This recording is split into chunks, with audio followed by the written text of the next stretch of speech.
الحمد للہ رب العالمین والصلاة والسلام علی سید المرسلین اما بعد فاعوذ باللہ من الشیطان الرجیم بسم اللہ الرحمن الرحیم۔ ناظرین و سامعین، آج انشاءاللہ عز و جل ہم سورہ فاتحہ کی آیت نمبر 2 اور 3 کے بارے میں ترجمہ اور تفسیر کے حوالے سے سماعت کریں گے۔ نبی کریم رؤوف الرحیم، تاجدار عرب و عجم، طیبہ کے شمس الدحا، کعبہ کے بدر الدجا، احمد مجتبی حبیب کبریا صلی اللہ علیہ وسلم نے ارشاد فرمایا، جو کوئی صبح اور شام مجھ پر 3 مرتبہ درود پاک پڑھتا ہے، اللہ تعالیٰ پر حق ہے کہ اس کے اس دن اور رات کے گناہوں کو بخش دے۔ صلو علی الحبیب، صلاۃ والسلام علیک یا رسول اللہ وعلی آلک واصحابک یا حبیب اللہ۔ اللہ رب العالمین قرآن مجید فرقان حمید کے سورہ مبارکہ سورہ فاتحہ کی آیت نمبر 2 میں ارشاد فرماتا ہے، الرحمن الرحیم، ترجمہ کنز الایمان، بہت مہربان رحم کرنے والا۔ الرحمن، رحمان اور رحیم اللہ تعالیٰ کے 2 صفاتی نام ہیں۔ رحمان کا مطلب ہے نعمتیں عطا کرنے والی وہ ذات جو بہت زیادہ رحمت فرمائے، اور رحیم کا معنی ہے بہت رحمت فرمانے والا۔ ناظرین سامعین، یاد رکھیں کہ حقیقی طور پر نعمت عطا فرمانے والی ذات اللہ عز و جل کی ہے، کہ وہی تنہا ذات ہے جو اپنی رحمت کا بدلہ طلب نہیں فرماتی۔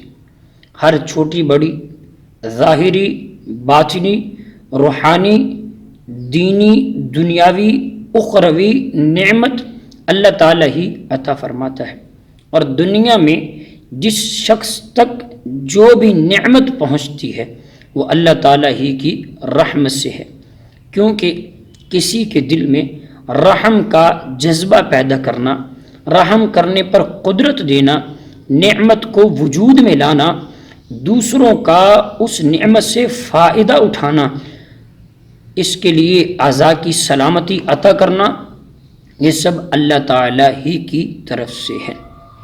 تفسیر قرطبی میں ابو عبداللہ محمد بن احمد قرطبی رحمۃ اللہ تعالی علیہ فرماتے ہیں، اللہ تعالیٰ نے رب العالمین کے بعد اپنی 2 صفتیں اوصاف رحمان اور رحیم بیان فرمائے ہیں۔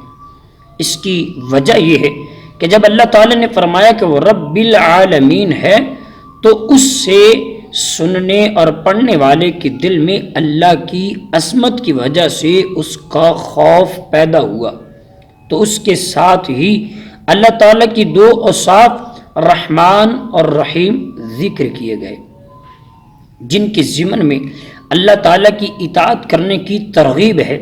یوں ترہیب اور ترغیب دونوں کا بیان آ گیا، تاکہ بندہ اللہ تعالیٰ کی اطاعت کرنے کی طرف اچھی طرح راغب ہو اور اس کے نافرمانی سے رکنے کی خوب کوشش کرے۔ قرآن مجید میں کئی اور مقامات پر اللہ تعالیٰ کی رحمت اور اس کے عذاب کو واضح طور پر ایک ساتھ ذکر کیا گیا۔ چنانچہ اللہ رب العالمین سورہ حجر آیت نمبر 49 اور 50 میں ارشاد فرماتا ہے، نبی عبادی انی انا الغفور الرحیم وان عذابی هو العذاب العلیم۔ میرے بندوں کو خبر دیجئے کہ بے شک میں ہی بخشنے والا مہربان ہوں، اور بے شک میرا ہی عذاب دردناک ہے۔ ایک اور مقام پر سورہ مؤمن کی آیت نمبر 3 میں اللہ رب العالمین ارشاد فرماتا ہے، غافر الذنب وقابل التوب شدید العقاب ذی الطول لا الہ الا ہو الیہ المصیر۔ گناہ بخشنے والا اور توبہ قبول کرنے والا، سخت عذاب دینے والا اور بڑے انعام عطا فرمانے والا، اس کے سوا کوئی معبود نہیں ہے، اسی کی طرف پھرنا ہے۔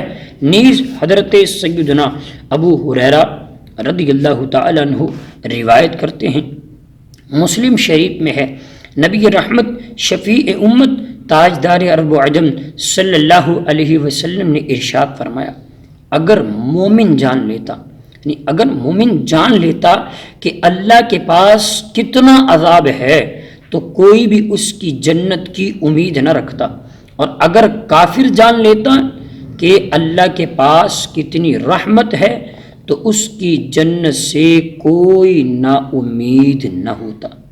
لہٰذا ہر مسلمان کو چاہیے کہ وہ امید اور خوف کے درمیان رہے اور اللہ تعالیٰ کی رحمت کی وسعت دیکھ کر گناہوں پر بے باک نہ ہو، اور نہ ہی اللہ تعالیٰ کے عذاب کی شدت دیکھ کر اس کی رحمت سے مایوس ہو۔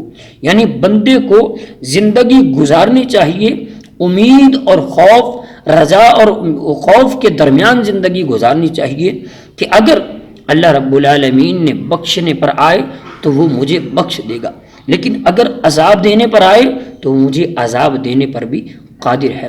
بندہ اس دونوں حالتوں میں رہ کر زندگی گزارے۔ یاد رکھیں، اللہ تعالیٰ کے علاوہ کسی کو رحمان نہیں کہا جا سکتا۔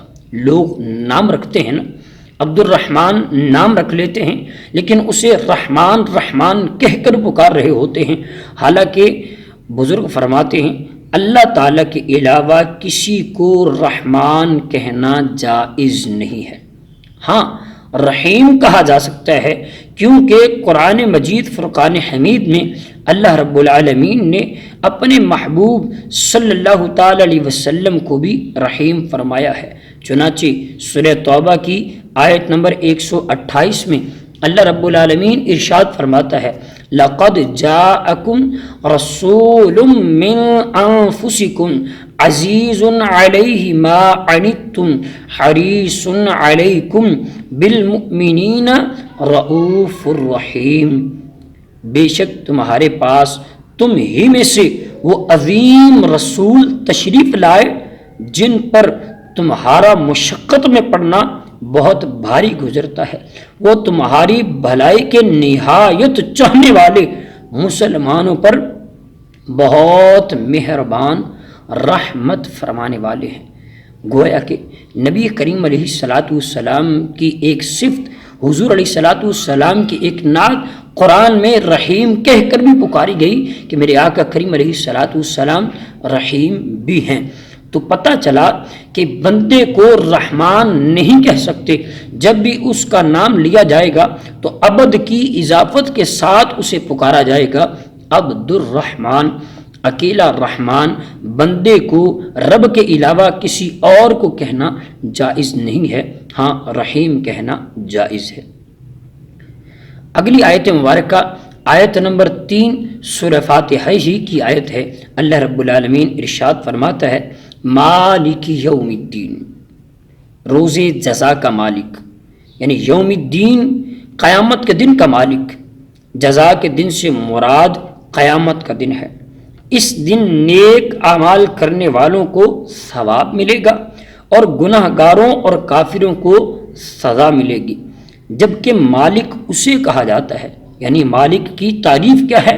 مالک اسے کہا جاتا ہے جو اپنی ملکیت میں موجود چیزوں میں سے جیسے چاہے تصرف کرے، یعنی اس کی چیز ہے۔ جو بندہ کسی چیز کا مالک ہوتا ہے وہ چاہے تو جس طرح مرضی اس چیز کو استعمال کرے، اسے کوئی روکنے ٹوکنے والا نہیں ہوتا۔ اسی طرح رب کریم جل وعلا کو مالک کہا جاتا ہے کہ رب اپنی مخلوق میں، اپنی کائنات میں، اپنی بنائی ہوئی چیزوں میں جیسے چاہے تصرف کرے۔ اللہ تعالیٰ اگرچہ دنیا اور آخرت دونوں کا مالک ہے، لیکن یہاں قیامت کے دن کو بطور خاص اس لیے ذکر کیا گیا تاکہ اس دن کی اہمیت دل میں بیٹھ جائے۔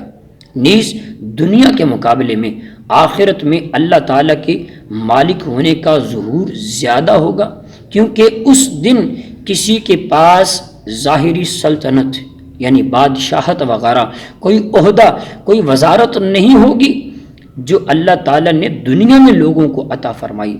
اس لیے یہاں خاص طور پر قیامت کے دن کی ملکیت کا ذکر کیا گیا۔